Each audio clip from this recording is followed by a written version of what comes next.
നമ്മുടെ വണ്ടിയുടെ പണി ഇതുവരെ കഴിഞ്ഞിട്ടില്ലായിരുന്നു. ഡീസൽ പമ്പിൻ്റെ ഒരു കുറച്ചുകൂടെ വർക്ക് തീർക്കാനുണ്ട്. അപ്പോൾ അതിനുവേണ്ടി നമ്മൾ ഓൾഡ് സനയിലേക്കാണ് പോകുന്നത്, ബത്തയുടെ പുറകിൽ. അവിടെ ചെന്ന് കഴിയുമ്പോഴത്തേക്ക് ഉച്ച കഴിയാണ്ട് എന്തായാലും ഇനി പണി തുടങ്ങില്ല എന്ന് മനസ്സിലായതോടുകൂടി ഞാൻ വേറെ ഒന്നും നോക്കിയില്ല, നേരെ ഫുഡ് കഴിക്കാൻ വേണ്ടി വിട്ടു. ഏകദേശം സമയം 1 മണിയായിരുന്നു കേട്ടോ. പോണ വഴിക്കാണ് കാണുന്ന ഒരു മെഴ്സഡീസ് ഒന്നിനും കൊള്ളാണ്ട് അവിടെ കിടക്കുക. നേരെ ചെന്ന് കയറിയതൊരു ബംഗാളികളുടെ ഹോട്ടലിൽ.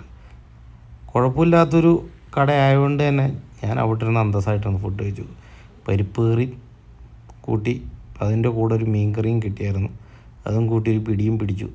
നേരെ അവിടെ നിന്ന് ഇറങ്ങി വർക്ക്ഷോപ്പിൽ ചെന്നപ്പോൾ അവർ വണ്ടിയിൽ പണി തുടങ്ങിയിട്ടുണ്ട്. ആദ്യം തന്നെ നമ്മുടെ വണ്ടിയുടെ ബാറ്ററി കാര്യങ്ങൾ റിമൂവ് ചെയ്തിട്ടാണ് പണി തുടങ്ങിയത് തന്നെ. വേറെ ഒന്നുമല്ല, അടി കിട്ടും നല്ല രീതിയിൽ. അത് കഴിഞ്ഞ് ഞാൻ നോക്കിയപ്പോഴത്തേക്കും വണ്ടിയുടെ ടെർബോയുടെ പൈപ്പ് പോകുന്നുണ്ട്, അത് ഊരി. അത് കഴിഞ്ഞിട്ടാണ് ഡീസൽ പമ്പ്, ഇതാണ് കേട്ടോ ഡീസൽ പമ്പ്, ഇത് ടെർബോ പൈപ്പ് കേട്ടോ. അത് ഊരി സെറ്റാക്കി അവരിട്ടു. ലേത്തി കൊണ്ടുപോയി വർക്ക്ഷോപ്പിലേക്ക് കൊണ്ടുപോയി കൊടുത്തേച്ച് അവർ രണ്ടാമത് സാധനം കൊണ്ടുവന്ന് കയറ്റുന്ന ഒരു സെക്ഷനാണ് കാണുന്നത്.